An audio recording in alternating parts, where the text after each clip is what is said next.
Hello दोस्तों, नमस्कार। मैं हूं अनिल कुमार। एक बार फिर से स्वागत करता हूं आप सभी का आपके अपने YouTube चैनल सुपर टारगेट में।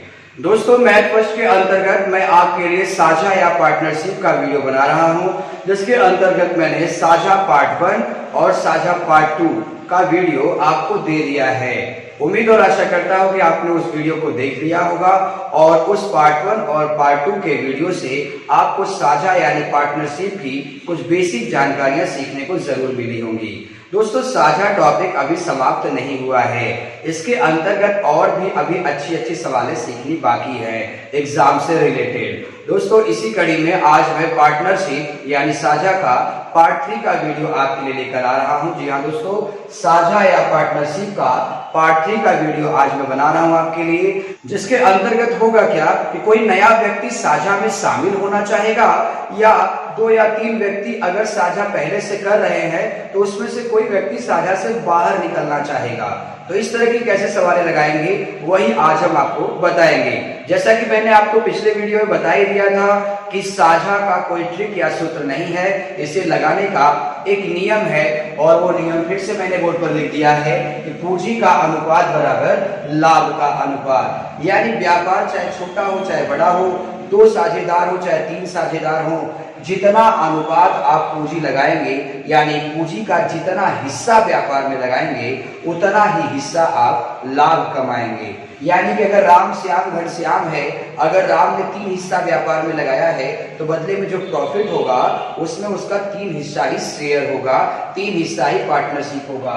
यानी पूंजी का अनुपात बराबर लाभ का अनुपात। इसका बेसिक जानकारी मैंने आपको पार्ट 1 और पार्ट 2 के वीडियो में दे दिया है। तो आज पार्ट 3 के वीडियो में बस सवालें अलग होने वाली हैं, नियम यही लगने वाला है दोस्तों। इसके लिए प्लीज वीडियो को लास्ट तक देखिएगा, वीडियो छोड़कर कहीं जाइएगा नहीं। और अगर आप हमारे वीडियो को पहली बार देख रहे हैं या चैनल पर पहली बार आए हैं तो हमारे चैनल को सब्सक्राइब करके वीडियो को लाइक कर दीजिए तथा बेल आइकॉन भी दबा दीजिएगा ताकि आने वाले वीडियो का नोटिफिकेशन आपको मिलता रहे। आइए कुछ नया सीखते हैं।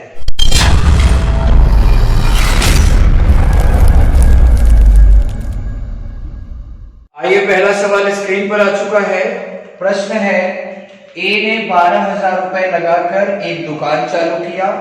4 महीने बाद बी भी 7,000 रुपए लगाकर उसमें शामिल हो गया। वर्ष के अंत में 13,300 रुपए का लाभ हुआ, तो बी का लाभ कितना होगा? जी हाँ दोस्तों, टोटल लाभ हुआ है 13,300 रुपए का। अब इस 13,300 रुपए के टोटल लाभ में बी का लाभ कितना होगा, यही आपसे पूछा गया है। तो जैसा कि ऊपर लिखा भी है नियम कि जितना हिस्सा पूंजी लगाएंगे उतना हिस्सा लाभ कमाएंगे। तो पूछ रहा है बी बाल को कितना लाभ हुआ, तो पहले ये तो पता कर लिया जाए कि बी बाल कितने हिस्से का मालिक था, उसने कितना हिस्सा पूंजी लगाया था, यानी पूंजी का अनुपात सबसे पहले पता कर लीजिए और वही अनुपात लाभ के अनुपात के बराबर होगा। यानी वही अनुपात 13,300 का बंटवारा कर देगा। आइए कैसे निकालेंगे बताता हूं। सबसे पहले व्यक्ति का नाम लिख लीजिए ए और बी। अब देखिए, कह रहा है ए ने 12,000 रुपए लगाकर दुकान चालू किया, तो ए का पूंजी कितना हो गया? 12,000। ठीक है। कह रहा है कि 4 महीने बाद बी 7,000 रुपया लगाकर व्यापार में शामिल हुआ। जरा सोचिए, 4 महीने बाद वो व्यापार में आया, वो इसके साथ नहीं है, 4 महीने बाद आया है। यानी 4 महीने बाद अगर वो आया होगा तो हम तो पहले से व्यापार में हैं। तो लिखा भी है सवाल के लास्ट में कि वर्ष के अंत में, वर्ष मतलब टोटल 12 महीने का सवाल हो गया, 1 वर्ष का सवाल हो गया। तो मैं तो शुरू से ही व्यापार में हूं, यानी मेरा पैसा कितने समय तक व्यापार में रहेगा? 12 महीने तक रहेगा। मैंने आपको नियम बताया था कि जब भी आप पूंजी लिखिएगा तो पूंजी के साथ समय का गुणा जरूर करिएगा। तो पूंजी गुणे समय। ए का पूंजी 12,000 था, कितने समय के लिए व्यापार में लगा रहा? 12 महीने के लिए लगा रहा। फिर बी बाल 7,000 रुपए लेकर आए, लेकिन इसका पैसा 12 महीने तक नहीं लगा रहेगा क्योंकि ये 4 महीने बाद आया है, न कि 4 महीने के लिए आया है। अगर आप गुणे 4 करेंगे तो गलत हो जाएगा। 12 महीने में 4 महीने बाद आया, यानी इसका पैसा व्यापार में केवल 8 महीने तक ही न रहेगा। अब आपने दोनों की पूंजियां लिख दी हैं। अब इसे काट के आप इसके बीच में अनुपात पता कर लीजिए। देखिए 000 000 कैंसिल हो गया। 4 से काटिए 4 दूना 8, 4 तिया 12, 2 से काटिए 2 एकम 2, 2 छंग 12, 6 का 3 में गुणा करिए 6 त्रिक 18 हो गया और 7 का 1 में करिए 7। यानी ए और बी के पूंजियों का अनुपात क्या है 18 संबंधी 7। यानी ए ने 18 हिस्सा पैसा लगाया है और बी ने 7 हिस्सा पैसा लगाया है और इसी अनुपात में वो लाभ भी कमाएंगे। तो प्रश्न में लिखा गया है कि दोनों को कुल लाभ हुआ 13,300। तो इस 13,300 में ए और बी दोनों का लाभ होगा। तो ए होगा 18 हिस्सा लाभान्वित और बी होगा 7 हिस्सा लाभान्वित। तो आपसे कह रहा है बी बाल का लाभ बताओ। तो मैंने आपको बाकी 2 वीडियो में बेसिक जानकारियां दी थी कि कैसे बंटवारा करते हैं। अगर आपने नहीं देखा है तो इस वीडियो को पहले देख लीजिए जाके। तो बी का लाभ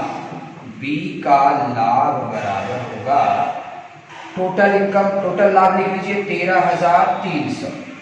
अब बी का पूछ रहा है तो बी का नंबर लिखिए। बी का नंबर कितना है 7।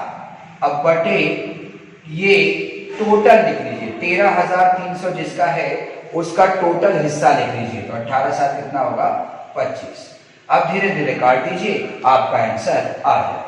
अगर 25 के पहाड़े से डायरेक्ट काटना चाहते हैं आप तो 25 एकम 25, देखिए 25 छक्का 150 होता है, ज्यादा हो जाएगा। यहाँ 133 लिखा है यानी 25 पंजा 125। तो 125 133 में खत्म हो गया, बचा कितना 8 के आगे डबल 0 है और काटना 25 से है। तो काटिए 25 तिया 75, 25 दूना 50 यानी 32 बार और कटे। तो 532 बार में कट गया, 7 से गुणा कर दिया, 7 दूना 14 हो गया, 7 त्रिका 21 और 2 22 हो गया, 7 पचे 35 और 2 37 हो गया। यानी बी बाल का लाभ कितना होगा 3724 हो गया। घबराइए नहीं, ये पहला सवाल है। आज पार्ट 3 का वीडियो आप पढ़ रहे हैं। आज की हर वीडियो में, आज के हर सवाल में आपको यही देखने को मिलेगा कि व्यापार में कोई नया बंदा आ गया या व्यापार में से कोई पैसे लेके साझा तोड़कर निकल गया। तो ऐसे सवालों को कैसे लगाएंगे यही आज हम आपको बताने वाले हैं। इसके लिए प्लीज वीडियो के साथ लास्ट तक बने रहिएगा, सभी सवालें अच्छे से सीखिएगा। आइए दूसरा प्रश्न देखते हैं। आइए दोस्तों दूसरा प्रश्न देख लिया जाए। स्क्रीन पर दूसरा प्रश्न लिखा हुआ है, एक बार देख लेते हैं। कह रहा है कि पी ने 80,000 रुपए लगाकर एक व्यापार चालू किया। देखिए कहने का मतलब पी कोई व्यक्ति था, वो 80,000 रुपए लगाकर व्यापार खोल के बैठा हुआ था। 3 महीने बाद क्यू भी 60,000 रुपए लगाकर उसमें शामिल हो गया। यानी क्यू ने कहा कि यार पी तुम तो बहुत ज्यादा कमा रहे हो, मुझे भी अपने व्यापार में शामिल कर लो। तो मैंने कहा आ जाओ भाई, व्यापार में कितना पैसा लियो? तो उसने कहा कि 60,000 रुपए लिया हूं। तो मैंने कहा आ जाओ शामिल हो जाओ। तो 1 वर्ष के अंत में जब हिसाब हुआ तो पता चला 22,000 रुपए का टोटल लाभ हुआ है। तो बताइए क्यू का लाभ कितना होगा? बाबू कह रहा है क्यू का लाभ कितना होगा? अरे मैंने तो कहा था कि किसी का भी लाभ पूछे, जितना हिस्सा लगाओगे उतना हिस्सा पाओगे। तो पहले पता तो करो कि क्यू ने कितना हिस्सा लगाया था, यानी उसके पूंजी का अनुपात क्या है। लेकिन इस चीज को ध्यान रखिएगा कि जो क्यू बंदा आया है वो कितने महीने बाद आया है? 3 महीने बाद आया है। आइए सबसे पहले बंदे का नाम लिख लिया पी और क्यू। पी ने 80,000 रुपए लगाया और ध्यान रहे पी 80,000 रुपए लाकर व्यापार चालू किया, यानी वो शुरू से ही व्यापार में है। और समय कितना दिया है? 1 वर्ष दिया है, यानी इसका पैसा व्यापार में 12 महीने तक लगा रहेगा। लेकिन जो क्यू था वो तो 3 महीने बाद आया और कितना लेकर आया? 60,000 रुपए लेकर आया। तो 3 महीने बाद आया है तो क्या 12 महीने तक का लाभ उठाएगा? नहीं दोस्तों, 12 महीना में 3 महीना लेट आया है, 3 महीना देरी से आया है, यानी कि वो 9 महीना ही व्यापार में रहने वाला है। अब इनकी पूंजियों को काट कर आप अनुपात पता कर लीजिए। देखिए 4 0 कट गया।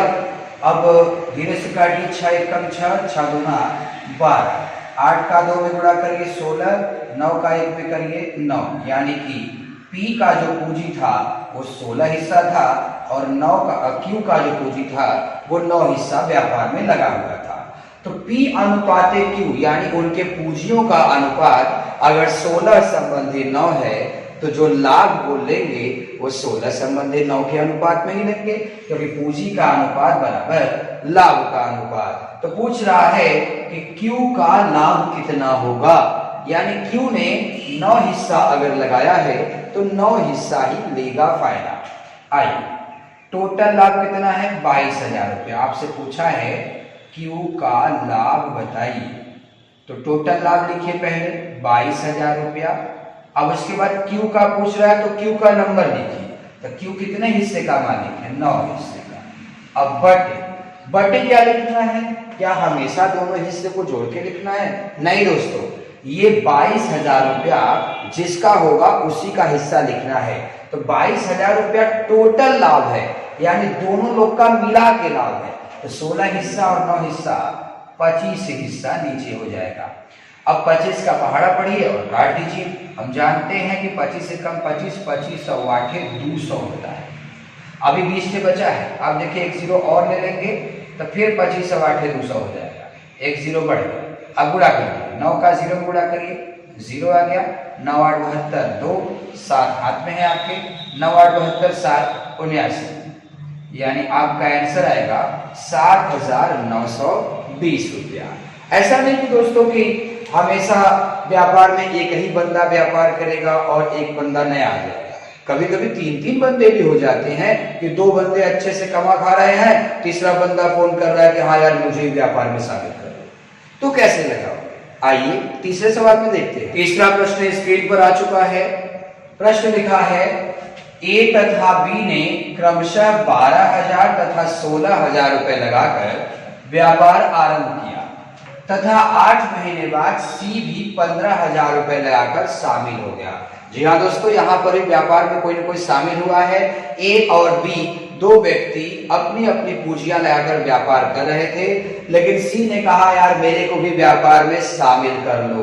तो मैंने कहा ठीक है आ जाओ भाई, कितना लिए हो? तो C कह रहा है कि 15,000 रुपया लिया हूं। तो C 15,000 रुपए लेकर व्यापार में शामिल हो गया। और टोटल हिसाब कब हुआ? 2 वर्ष बाद। ध्यान रखिएगा, 2 वर्ष में 24 महीने होते हैं। अगर यही कहता कि वर्ष बाद 45,600 रुपए का लाभ हुआ तो समझ जाना कि वो 1 वर्ष की बात कर रहा है, लेकिन 1 से ज्यादा समय की बात करेगा तो वो लिखेगा यहाँ पर 2 वर्ष बाद 45,600 रुपए का लाभ हुआ। C का लाभ बताओ। अरे फिर से बड़ी बात दोस्तों, किसी का भी लाभ निकालना हो, उसको कितना लाभ हुआ, उसको कितना लाभ हुआ, अरे कैसे पता करोगे? वो जितने हिस्से का मालिक होगा उतना लाभ होगा उसे। यानी सबसे पहले आपको पता करना होगा कि व्यापार में C कितने हिस्से का मालिक है, यानी कि उसने पूंजियां किस अनुपात में लगाई हैं। यानी सबसे पहले हमें पूंजी का अनुपात पता करना होगा, और यही अनुपात कहाँ काम करेगा? लाभ का बंटवारा करने में काम करेगा। आइए, जैसे A है, A ने लगाया कितना? 12,000 रुपया। B ने कितना लगाया? 16,000 रुपया। और C ने कितना लगाया? 15,000 रुपया। लेकिन दोस्तों ये तीनों एक साथ नहीं ना है। सवाल पढ़िए, A तथा B ने क्रमशः 12,000 रुपए 16,000 रुपए लगाकर व्यापार आरंभ किया, परंतु 8 महीने बाद C आया। यानी C तो लेट आया है ना, C तो देरी से आया है। यानी A और B शुरू से ही व्यापार में थे, तो शुरू से यानी कब से कब तक रहेंगे? लिखा है 2 वर्ष बाद। यानी A भी 24 महीने तक व्यापार में रहेगा और B भी 24 महीने तक व्यापार में रहेगा। समय का पूंजी में गुणा करते हैं, लेकिन C जो है 24 महीने तक व्यापार में नहीं रहेगा, क्योंकि ये 8 महीना देरी से आया है। तो 24 महीने का व्यापार है, आप 8 महीने बाद आ रहे हैं, तो आप व्यापार कब तक करेंगे? आप 16 महीने तक ही नहीं करेंगे। तो अब देखो तीनों की पूंजियां हमने लिख दिया है, अब आप इसको काट के अनुपात बना लीजिए। आइए देखिए, 3 जीरो 3 जीरो तो ऐसे ही कट जाएगा। 8 का पहाड़ा पढ़िए, 8 दूना 16, 8 त्रिका 24, 8 त्रिका 24। ठीक है, अब धीरे धीरे और काटिए। 3 का पहाड़ा पढ़िए, 3 पचे 15, 3 एक कम 3, 3 एक कम। ठीक है, अब 2 का पहाड़ा पढ़िए, 2 एक कम 2, 2 अठे 16, 2 छंगा। तो यहाँ क्या आया, 6 एकम 6 आ गया। यहाँ क्या आया, 8 एकम 8 आ गया। यहाँ क्या आया, 5 एकम 5 आ गया। यानी ए बी सी की पूंजियां 6 संबंधे 8 संबंधे 5 के अनुपात में व्यापार में लगी थी। जिसमें सी का आपसे पूछ रहा है तो सी की पूंजी कितना हिस्सा लगी थी, 5 हिस्सा। यानी सी ने अगर 5 हिस्सा लगाया था तो व्यापार के अंत में जो टोटल लाभ हुआ है उसमें 5 हिस्सा का ही वो मालिक होगा। आइए, पूछ रहा है सी का लाभ कितना होगा। तो पहले टोटल लाभ लिख लीजिए, 45,600। 45,600 सी का हिस्सा कितना है, 5। अब ये 45,600 जिसका है उसी का नंबर लिखिए भाई। 45,600 तो कुल न है, कुल मतलब टोटल तीनों लोग का है, तो तीनों लोग का नंबर नीचे लिखा जाएगा। 6, 8, 14, 5, 19। अब 19 का पहाड़ा पढ़ दीजिए, आ जाएगा। 19 दूना 38 हो गया। 38 के बाद बचा कितना, 7, यानी 19 चौक 76 हो गया। 24 पंजा 120 होता है, डबल 0 लगा है, यानी कि 12,000 रुपए का सी को लाभ होगा। आइए दोस्तों, चौथा प्रश्न भी देख लिया जाए। प्रश्न है पी तथा क्यू ने क्रमशः 30,000 रुपए तथा 45,000 रुपए लगाकर व्यापार प्रारंभ किया। यानी पी और क्यू ने सबसे पहले व्यापार शुरू किया है 30,000 और 45,000 रुपए लगाकर। तो आप लिख सकते हैं कि पी ने 30,000 रुपए लगाया है और क्यू ने लगाया है 45,000 रुपए। फिर कह रहा है तथा 6 महीने बाद आर 20,000 रुपए लगाकर शामिल हो गया। यानी आर भी शामिल हुआ है 20,000 रुपए लगाकर, लेकिन साथ में नहीं बल्कि 6 महीने बाद। यानी सबसे पहले इन दोनों ने व्यापार शुरू किया है, उसके बाद 6 महीने बाद ये बसाव आया है, तो 6 महीना देरी से इनका व्यापार शुरू हुआ। तो कितने समय तक चला, 1 वर्ष बाद, यानी 12 महीने का व्यापार था। तो P 12 महीने तक रहेगा, Q भी 12 महीने तक रहेगा, लेकिन R 12 महीने तक नहीं रहेगा क्योंकि ये 6 महीने देरी से आया है। तो 12 महीने का अगर व्यापार है, 6 महीने देरी से आएंगे तो 6 महीने में रहेंगे व्यापार में। तो 20,000 आर का 6 महीने तक रहा। अब इसे आप काट कर एक अनुपात बनाइए, तभी आप 85,000 रुपए का जो कुल लाभ हुआ है बंटवारा कर पाएंगे इसका। आइए, अगर आप ध्यान से देखें तो ये देखिए 3 0 3 0 3 0 कट गया। अब उसके बाद 6 से काटिए, 6 कम 6, 6 दूना 12, 6 दूना 12। फिर धीरे धीरे काटिए। अगर आप 5 से काटते हैं तो 5 चौका 20 हो गया, 5 नवा 45 हो गया, 5 छक 30 हो गया। अगर आप 2 से काटते हैं तो 2 1 कम 2, 2 1 कम 2, 2 दूना 4। 6 का 1 में गुणा कर लो 6, 9 का 1 में कर लो 9, 1 का 2 में कर लो 2। यानी कि इनके पूंजियों का अनुपात आ गया 6:9:2। आपसे पूछ रहा है आर का लाभ बताओ, तो आर जो है 2 हिस्सा पूंजी लगाया है, यानी 2 हिस्सा ही लाभ पाएगा। तो आइए निकाल देते हैं आर का लाभ कितना हुआ। तो भाई टोटल लाभ पहले लिखिए 85,000 रुपया लिख लिया आपने। अब जिसका पूछ रहा है उसका नंबर लिखिए। आर का पूछ रहा है तो आर का नंबर कितना है, 2 बटा 85,000 तीनों लोग का है, तो नीचे तीनों लोग का नंबर लिखिए। 6 और 9 15 और 2 17। तो 17 से कट जाएगा, 17 × 85 होगा, और 5 दूना 10 होगा। 10 के आगे 3 0, यानी कि आर को 10,000 रुपए का फायदा हुआ। दोस्तों, अब तक आपने जो 4 सवालें देखी उसमें आपने ये देखा था कि साझा तो हो रहा है, एक व्यक्ति 2 व्यक्ति व्यापार तो स्टार्ट कर रहे हैं, लेकिन जो कोई दूसरा व्यक्ति है या कोई तीसरा व्यक्ति है उस व्यापार में शामिल होना चाहता है, तो 2 महीने 4 महीने 6 महीने के बाद व्यापार में शामिल हो गया, और बताइए उसे लाभ कितना होगा। तो उस तरह के सवाल कैसे लगाएंगे वो आपने देख लिया। लेकिन कभी कभी क्या होता है कि सबसे पहले ही 3 व्यक्ति या 2 व्यक्ति व्यापार कर रहे होते हैं, लेकिन बीच में किसी के दिमाग में आता है कि यार अब लगता है हानि होने वाला है, या मेरे पास पैसे नहीं है, मैं आगे चल नहीं पाऊंगा, तो मैं साझा से बाहर जाना चाहता हूं। तो कुछ पैसे अपना निकाल के साझा से बाहर चला जाता है। तो इस तरह के सवाल कैसे लगाएंगे आप? आइए अगले सवाल में दिखाता हूं मैं। प्रश्न है मोहन तथा सोहन में से प्रत्येक ने 5,000 रुपए लगाकर साझा किया।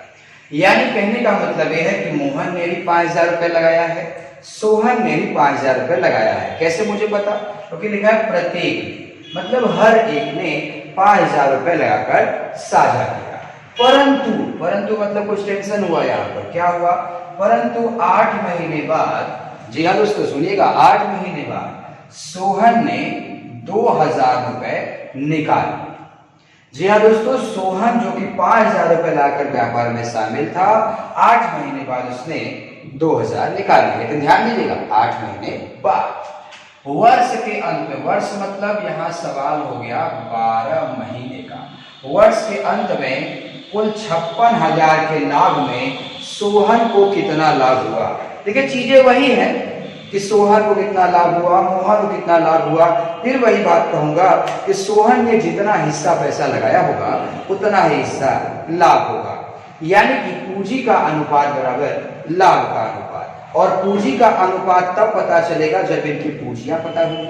तो पूंजी को काट के आप अनुपात निकालेंगे, और अगर अनुपात पता हो गया आपको तो उसी अनुपात की मदद से आप टोटल लाभ का बंटवारा कर देंगे।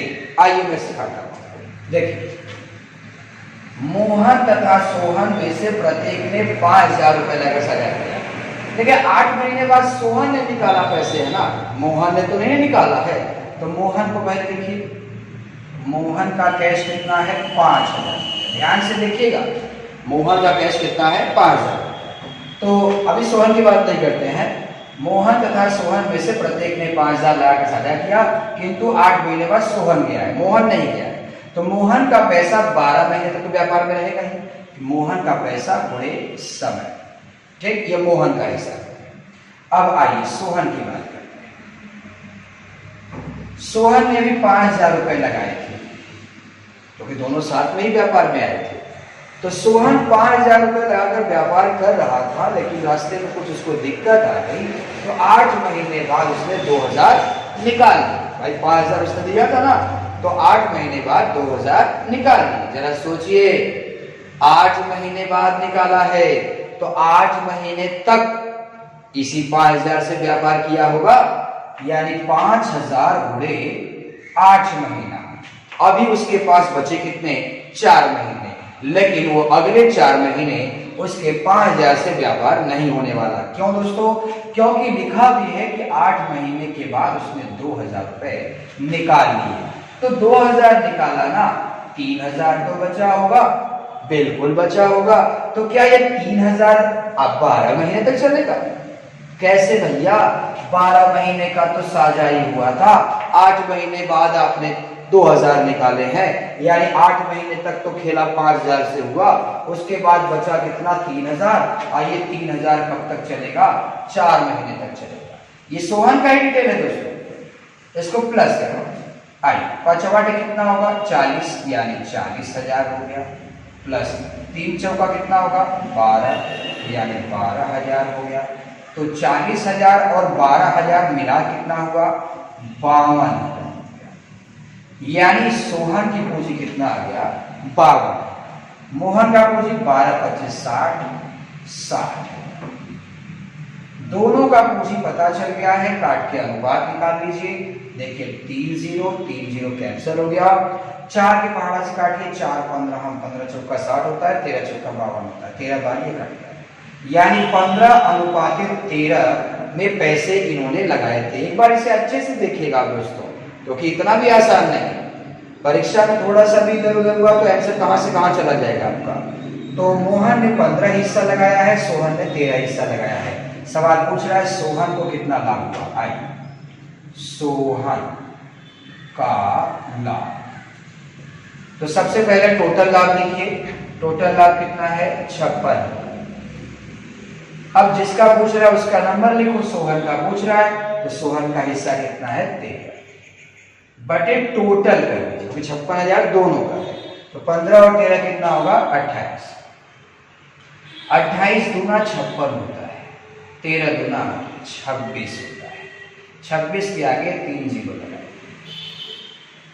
यानी कि सोहन को 26,000 रुपए का लाभ होगा। आइए मैं ऐसा ही एक और प्रश्न दिखाता हूं, तब आपको और अच्छे से समझ में आ जाएगा। आइए दोस्तों, आज का छठा प्रश्न भी देख लिया जाए। प्रश्न है, ए बी सी ने व्यापार में क्रमशः 2,000, 3,000, 4,000 रुपए लगाया। यानी 3 साझेदार थे, तीनों ने अपनी क्रमशः पूंजियां 2,000, 3,000, 4,000 रुपए व्यापार में लगाया। ए ने 4 महीने बाद तथा बी ने 8 महीने बाद अपनी पूरी पूंजी निकाल लिया। जी हाँ दोस्तों, पूरी पूंजी कहने का मतलब उसके बाद साझा ही उनके साथ दे रहा, साझा खत्म हो गया। यानी एक पैसे तो लगाया था 2,000 रुपए, लेकिन 4 महीने बाद, और बी ने लगाया था 3,000, लेकिन 8 महीने बाद पूरा पैसा निकाल लिया। अरे भाई, जब पूरा पैसा निकाले तो साझा भी तो खत्म हो गया, यानी उसके बाद वो साझे में रहेंगे भी नहीं। ये भाई साझे में तभी तक न रहेंगे जब तक उनका पैसा रहेगा। अरे बाद मान लो वो कहा होता कि 3,000 लगाया, 1,500 निकाल लिया, तो 1,500 तो व्यापार में रहता, तब वो व्यापार में रहते। लेकिन पूरा पैसा अगर निकाल लोगे तो साझा में कहां से लोगे? यदि वर्ष के अंत में, वर्ष मतलब 12 महीना, वर्ष के अंत में कुल 9,000 रुपए का लाभ हुआ हो तो बी का लाभ कितना होगा? बिल्कुल बी का पूछे, चाहे ए का पूछे, चाहे सी का पूछे, सबसे पहले पता करो कि वो व्यापार में कितने हिस्से के मालिक थे, यानी कितना कितना हिस्सा पूंजी लगाए थे, और उतना हिस्सा ही लाभ लेने के हकदार होंगे। आइए बता, ए ने लगाया है कितना? 2,000 रुपया। बी ने कितना लगाया है? 3,000 रुपया। सी ने कितना लगाया है? 4,000 रुपया। कह रहा है ए 4 महीने बाद तथा बी 8 महीने बाद पूरा पैसा निकाल लिया। जरा सोचिए, अगर ए 4 महीने बाद अपना पूरा पैसा निकाल लेगा तो 4 महीने तक न केवल व्यापार किया, 4 महीने के बाद तो वो साझा में रहेगा ही नहीं। यानी ए का पैसा 2,000 4 महीने तक व्यापार में रहा। इसके बाद पैसे ही नहीं है, वो चला गया पैसा लेके। फिर बी बाल जो है 8 महीने बाद चला गया, निकाल गया, तो बी बाल का पैसा 8 महीने तक व्यापार में रहा। लेकिन सी तो ऐसा कुछ नहीं कर रहा, तो सी भैया कब तक व्यापार में रहेगा? 12 महीने तक व्यापार में रहेगा।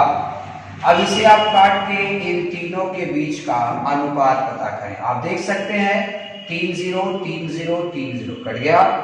अब धीरे धीरे काट दीजिए, 4 से काटिए, 4 3 12, 4 2 8, 4 1 4। 2 से काटिए, 2 1 2, 2 1 2, 2 2 4। यानी यहाँ 1 हो गया, यहाँ 3 हो गया, और यहाँ 6 हो गया। यानी इनके पूंजियों के बीच में 1 संबंधित 3 संबंधित 6 का अनुपात रहा। पूछ रहा है बी का लाभ बताओ, तो बी बाल भैया 3 हिस्सा लगाया था, 3 हिस्सा लेकर जाएगा। बी का लाभ, तो टोटल कैश कितना है? 9,000 रुपया। 9,000 गुणे बी का शेयर कितना है? 3 हिस्सा। अब ये 9,000 तीनों लोग का है, तो नीचे तीनों लोग का नंबर लिखिए, 3 6 9 और 1 10, 0 0 कट गया, 9 3 27, यानी 2700 रुपया बी बॉल को लाभ होगा।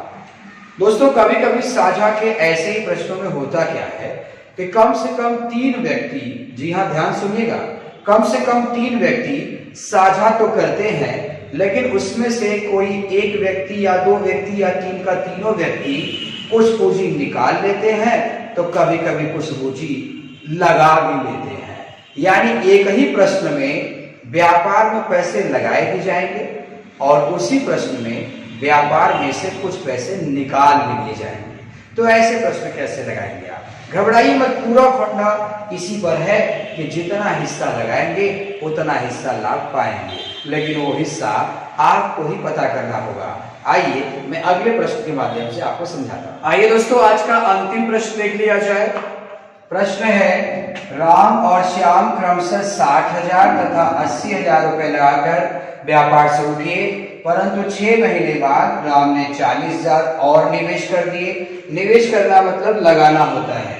जबकि 9 महीने बाद श्याम 20,000 वापस ले लिया, यानी 9 महीने के बाद 20,000 श्याम ने वापस ले लिया। यदि वर्ष के अंत में कुल 93,000 का लाभ हुआ हो तो राम का लाभ कितना होगा? बिल्कुल राम ने जितना हिस्सा पैसा लगाया होगा उतना ही हिस्सा उसको लाभ होगा। तो कैसे आप लगाएंगे? सबसे पहले राम और श्याम की टोटल पूंजी निकालिए और उसे काट कर अनुपात बताइए। आइए देखिए, राम है और यहां श्याम। ध्यान से देखिए मैं कैसे लगा। राम और श्याम ने 60,000 और 80,000 पूंजी लगाया, तो राम का पूंजी हो गया 60, ठीक है, और श्याम का पूंजी हो गया 80। शुरू किया, किंतु 6 महीने के बाद राम ने 40,000 और लगाया। जरा आप सोचिए कि अगर आप 60,000 से कोई बिजनेस कर रहे हैं या आज शुरू किया है और 6 महीने बाद आपको कुछ फायदा समझ में आ रहा है, 6 महीने बाद, तो 6 महीने बाद आपने 40,000 और लगा दिया, लेकिन 6 महीने बाद लगाया, तो आपका ये 60,000 धंधे में कब तक चला? 6 ही महीने तक चला। 6 महीने बाद तो विचारधारा बदल गई आपकी। 6 महीने बाद आप क्या कर रहे हैं? 40,000 और लगा दे रहे हैं, यानी 6 महीने के बाद आपका वो पैसा 60,000 नहीं होगा बल्कि 1 लाख होगा। यानी 6 महीने के बाद पैसा हो गया आपका 1 लाख। तो 1 लाख अब कब तक चलेगा? 6 महीने और चलेगा भाई। 6 12 महीने तक व्यापार करना ना, लिखा है ना वर्ष के अंत में। भाई कह रहा है कि राम ने 6 महीने के बाद जो है कि 40,000 लगाए, तो 6 महीने के बाद 40,000 लगाया तो खाली 40,000 व्यापार करेगा। आप जरा सोचिए, 6 महीने के बाद अगर आप व्यापार में 40,000 लगा देंगे तो खाली 40,000 से व्यापार करेंगे, आपका पुराना वाला 60,000 कहाँ गया? वो भी तो आपके साथ है। यानी आपने 6 महीने बाद अगर लगाया है तो 6 महीने तक अपने पुराने रकम 60,000 से व्यापार करेंगे और 6 महीने बाद जब आ जाएंगे तो कितना हो जाएगा? 1 लाख से व्यापार करेंगे। अब इसको निकालिए, 6 के 36 यानी 3,60,000 हो गया। 1 लाख गुणे 6 यानी 6 लाख हो गया। तो 6 लाख और 3,60,000 कितना हो गया? 9,60,000। हाँ आवत ही लग। तो 6 के 36 यानी कि 3,60,000 और 6 एकम 6 यानी 6 लाख। तो 3,60,000 और 6 लाख कितना हो गया? 9,60,000। उसी तरह से राम का भी देखा जाए, राम ने लिखा है निवेश किया, जबकि 9 महीने बाद श्याम जबकि 9 महीने बाद श्याम ने 20,000 रुपए वापस लिए। तो 9 महीने बाद में वापस लिया, तो 9 महीने तक तो 80,000 से व्यापार किया है। बचा कितना अब इसके पास? 3 महीना। लेकिन तीसरे महीने जब 3 महीने बचेंगे उसके 12 महीने में 9 महीने तो खत्म हो गया 80,000 के साथ व्यापार करते करते। तो अब कह रहा है कि 9 महीने के बाद मैं 20,000 निकालूंगा, मुझे दिक्कत है, तो निकाल लो भैया 9 महीने बाद। तो 3 महीने तक ना व्यापार होगा अभी इसके साथ, तो 3 महीने तक कितने से व्यापार करेगा? 20,000 तो निकाल लिया, 60,000 से व्यापार करेगा। अब देखिए 8 9 72, 7,20,000, 3 6 18, 1,80,000। तो 7,20,000 और 1,80,000 कितना हो जाएगा यहाँ पे? 9 लाख। तो अब देखिए ये राम की पूंजी 9,60,000 और श्याम की पूंजी 9 लाख। अब इन दोनों को काटिए, अनुपात निकल जाए। देखिए 4 0 है, 4 0 कट गया। अब 96 और 90 है। आपने सुना होगा 15 6 का 90, तो 6 से कट गया 15 का, 16 6 का 6, यानी अनुपात आ गया 16:15 का। अब बंटवारा आराम से हो जाएगा। राम का लाभ पूछ रहा है, तो राम का लाभ, तो टोटल लाभ कितना है? 93। राम का पूछ रहा है तो राम का नंबर कितना है? 16 बटा जोड़ दीजिए, 16 और 15 कितना होगा? 31। 31 तिया 93 होता है, 16 तिया 48 होता है, यानी कि राम 48,000 रुपए का लाभ होगा। दोस्तों 1-2 बार और वीडियो को बैक करके आप अच्छे से देख लीजिएगा, आपको समझ में आ जाएगा। तो दोस्तों आज का टॉपिक साझा पार्ट 3। उम्मीद और आशा करता हूं कि आपको कुछ समझ में आया होगा, कुछ सीखने को आपको जरूर मिला होगा।